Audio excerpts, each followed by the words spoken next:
This program is brought to you by Emory University.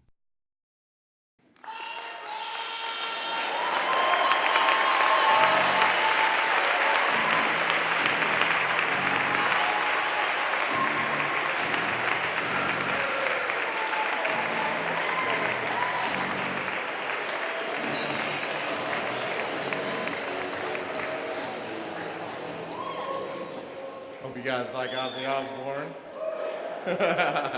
Leaving me all by myself up here. Wow, what an honor. A couple months ago, my agent, who happens to be in the house tonight, calls me up and says, graduating class at Emory wants you to come speak at their commencement ceremonies. I'm like, oh, really? I am a jock in the true sense of the term, so it's a little overwhelming. I was thinking, you know, I can stand 60 feet 6 inches away from Randy Johnson or Roger Clemens and feel right at home. You know, I sit here in a church full of people that I'm quite sure are a lot smarter than I am, and I'm pretty intimidated. But thank you for having me. I want to congratulate you guys on your upcoming graduation and your next step in life. Everybody always asks me what I'm going to talk about when I come up here. To be honest with you, I think I like it better just winging it as opposed to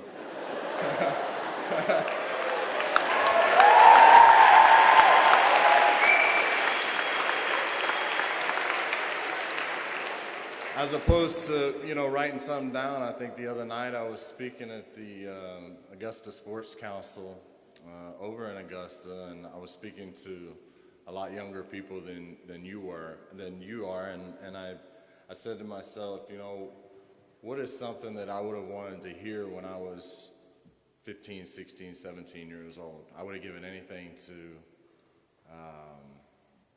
heed the advice or soak up knowledge from a guy, you know, who was a 10, 15-year veteran in the big leagues. And I think the one thing that I came back to was focus, you know, for the young people. You guys have that, so I don't need to drive that home with you guys. Obviously, coming to school here and graduating takes a tremendous amount of focus, and I applaud you for that.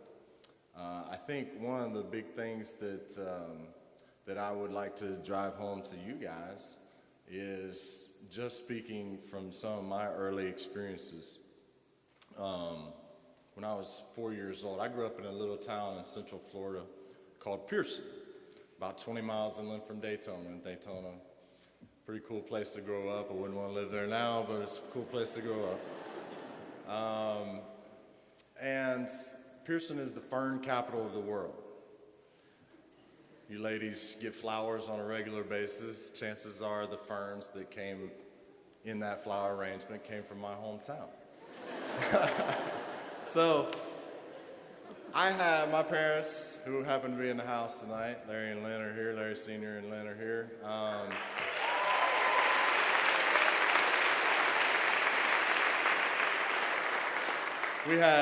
I grew up on a farm, 10 acres. My mom was a professional equestrian. We had, you know, 4 or 5 horses at different times during the year. But our main source of income was our 2.5 acre fernery in the backyard. So where I came from, everybody, you know, we played sports. We played baseball, we played football, we played basketball, we ran track, we did all those things. Whatever was in season, that's what we played.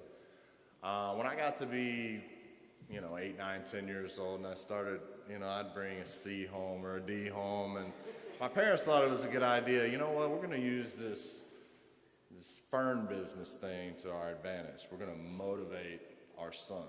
So whenever I told a little white lie, stole some cookies out of the pantry, made a C or a D on a report card, out in that fernery I went. They had me cutting fern, weeding fern, packing fern, fertilizing. You know, but it took me about 5 minutes in the fernery to realize this is not what I want to do with the rest of my life. All my buddies, they can have that fern business. I don't want any part of it. And it really drove me to say, to myself, you know what, I don't want to spend the rest of my life in Pearson, Florida, working for Dad, cutting fern, and making my living that way. And while I played all those sports, I knew where my bread was buttered come springtime. And I told my mother when I was 4 years old, I was sitting on the floor of our living room, and I was watching the game of the week on a Saturday afternoon. I turned around to my mom and I said, that's what I'm going to do. And I've never wavered from that ever since. And I know that people throw around the word hero a lot, and it's not really warranted in a lot of different occasions. I certainly don't think of myself as a hero, but I think that I've been given an opportunity and a platform to be able to influence people, to help people. And it's just a tremendous sense of accomplishment to sit in front of a group of people and 5 or 10 years later have just one of them come back to you and say, you know what, I listened to you at such and such a speech or this clinic or that clinic or whatever, and what you said really helped me, whether it's professionally or in life. And that to me is being a hero. You know, you've affected people. You've used your platform. You haven't just sat back and raked in the big bucks to play a professional sport. You've given back to the community. The Chipper Jones Family Foundation has given millions of dollars back to communities in Florida and Georgia, and that's probably one of the things that I'm most proud of. We've helped Boys and Girls Clubs of Florida and Georgia, Camp Twin Lakes. I met a little boy when I was, as some of y'all know, I'm a big outdoorsman. I love to get out in nature, deer hunt, and do certain things. And I met a little boy about 16, 17 years ago. He was a 10-year-old boy. He has cystic fibrosis, and just really made a huge impression on me. And I've been lucky enough. I'm 41. I just turned 41 years old 2 weeks ago, and I still have all 4 of my grandparents. I don't know if cancer in the family. You talk about blessed. I mean, it's really been amazing. But I didn't have that one cause that really gripped me. And meeting that 10-year-old kid, I met him 16, 17 years ago. He died 3 years after I met him. I still remember his name to this day, Matthew Bowles. He's made a tremendous impression on me. So that is what I hung on to. That is what I tried to give back to. My mother and father were both graduates of, did you graduate, Dad?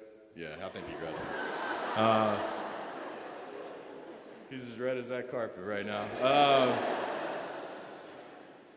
Graduated from Stetson University in DeLand, Florida.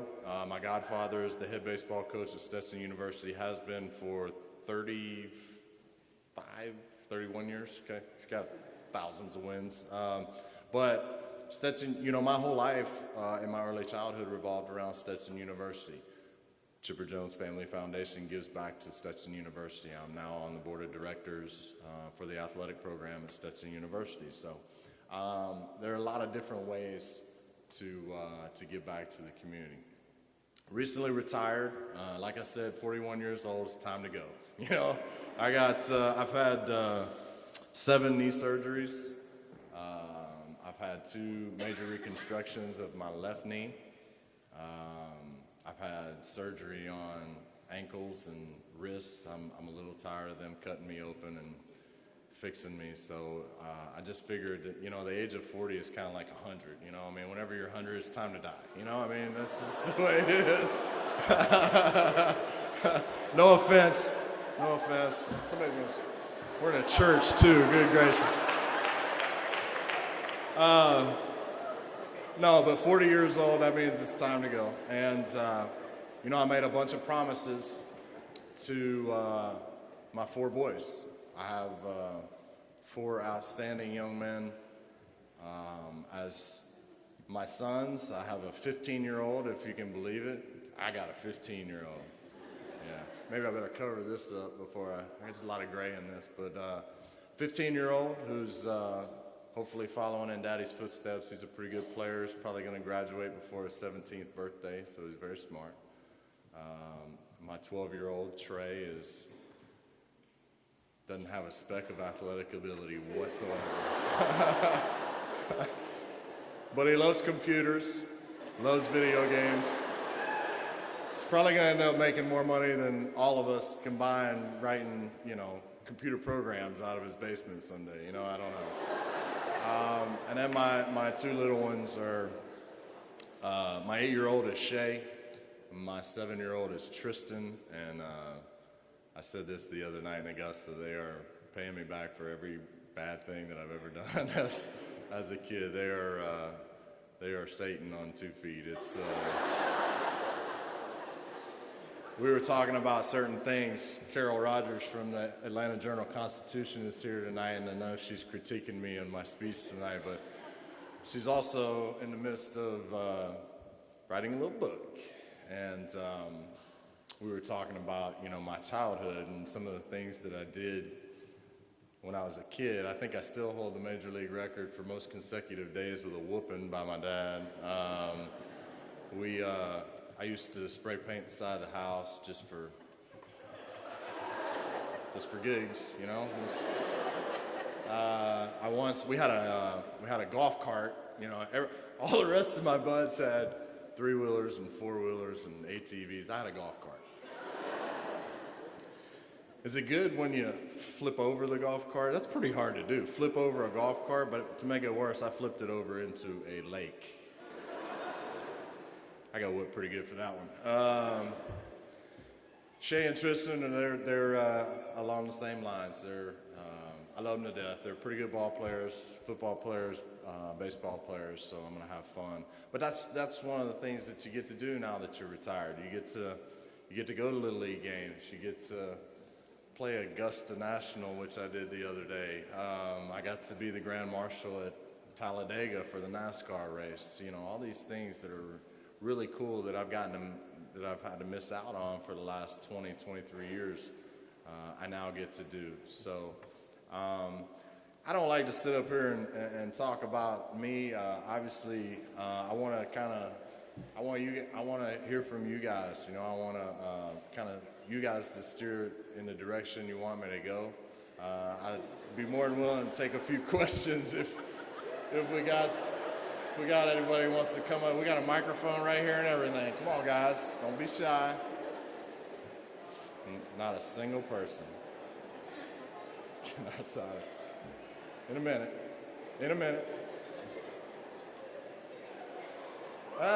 Cat with a Brave shirt.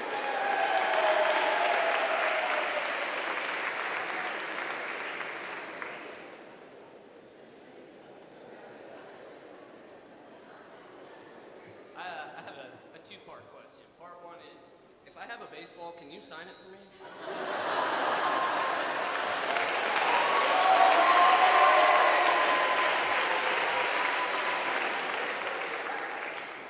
And part two is, do you still think you could take Chris Johnson?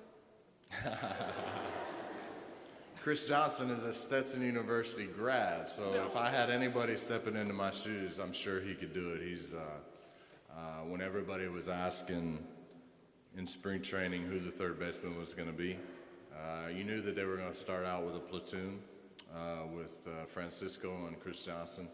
And, I said all along, I thought that Chris would give you a good chance to win, more so on a nightly basis. Juan Francisco hit a grand slam to help win the game yesterday, so it's a good dynamic right now. Yes, they'll fill my shoes very nicely. And yeah, I'll sign it in a little bit.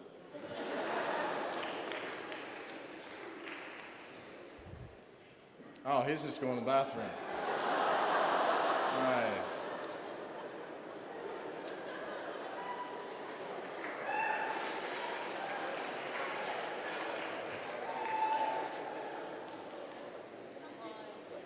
Hi. I didn't prepare anything, but I would love to hear about your relationship with Bobby Cox, because you and Bobby are two of the ones that I've been watching for as long as I can remember, and so it's great to have you here. If you could just talk about, Thank you. you and Bobby. And if Sure. you want to come to my graduation party, then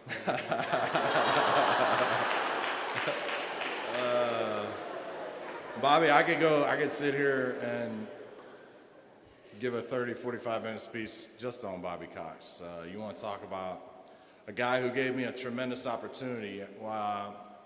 After my 9th grade year, I went to the Bowl School in Jacksonville, a very prestigious college preparatory school where I had to grow up in a hurry. I was 15 years old when I went. I had to board there, so it was almost like I was going to college at 15 years old. You know, I was just starting to drive. You know, I was having to manage money and 3 hours of homework every night, which I wasn't used to, and have to play, you know, athletics as well and deal with college recruiters and professional scouts and all that kind of stuff, you know, 2 hours away from home. Bobby Cox used to come down to the Bowl School quite often my junior and senior year. I graduated on, May 31st, 1990. And on June 2nd, the Atlanta Braves made me the first pick in the Major League Draft 2 days after I graduated high school. And Bobby Cox was the general manager of the Braves then. Little did I know he was going to become the manager for so long and become a Hall of Fame manager as well. But Bobby gave me a very distinct opportunity. There's only one first pick in every draft, and you know that's a very select fraternity. And I spent the rest of my career trying to make Bobby Cox not regret that decision. You know, do I think I was the best player in the draft? By no means do I think I was the best player in the draft. I just thought, you know, the Atlanta Braves were a team that needed a specific type of player, and I happened to be the best one of those. So I can't, you know, we're really attached to the hip. I think, you know, I think he became manager in 1991. Obviously, we went worst to first. That was kind of the first year that we came to prominence. I didn't make it to the big leagues until 1993. And Bobby and I have had a great relationship ever since. I think when you spend eight months together and, you know, you got 25 guys and, you know, 7, 8, 9 guys on the coaching staff, you're going to have your run-ins. Bobby and I certainly had our disagreements over the years, but we respected each other as professionals, and I think we did all right in our careers here in Atlanta. It's been a great run. We won 14 division titles. We won 3 National League pennants, and we won a World Series in 1995. And a lot of people will say, "Oh, you had 14 opportunities. You only won one." It's one more than a hell of a lot of other people during that time period. So. And I still got that ring. I don't have it tonight, but I got it locked up for safekeeping. It's very near and dear to my heart because, you know, that's what you play a team sport for, is to stand there at the end of October and be able to share that with your teammates. So, go ahead. Hi. So you reached like a very high level of success at a very young age, and I wanted to know if you had any words of wisdom for my excellent classmates who I know are about to do the same. Well, you're right, I did. I came into quite a bit of money and a lot of fame at a very early age, and you know, quite frankly, I didn't handle it all that well. It was, you know, there was some mistakes I wish I could take back, but you know, I think one of the ways to make people forget, to make people forgive you, is to stand up like a man and you know, take it head on. You know, I mean, admit to your mistakes, keep moving forward. You know, I think once you admit to your mistakes, that kind of starts the healing process, and you're able to move past a lot quicker. People are obviously going to respect you a lot more when you own up to the mistakes you make. I think it was really tough for me to kind of keep the attention at arm's length. You know, part of you wants to go out and soak it up and, you know, live it up, and trust me, I did it. It was awesome, but eventually it comes back to haunt you.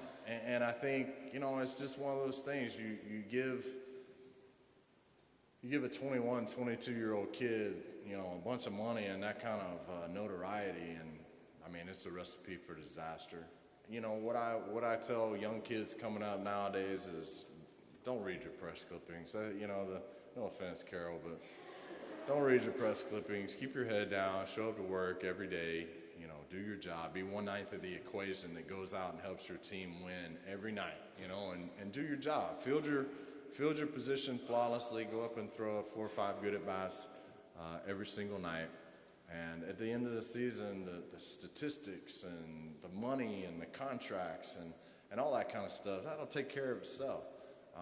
I got a little caught up just you know, trying to soak up as much of it as I could, and finally got overrun and couldn't handle it anymore. That's when, you know, you close all the doors, you take a step back, you get in touch with, you know, your rocks, you know, your best friends, your family members, man upstairs, you know, and all those things help you to continue to move forward.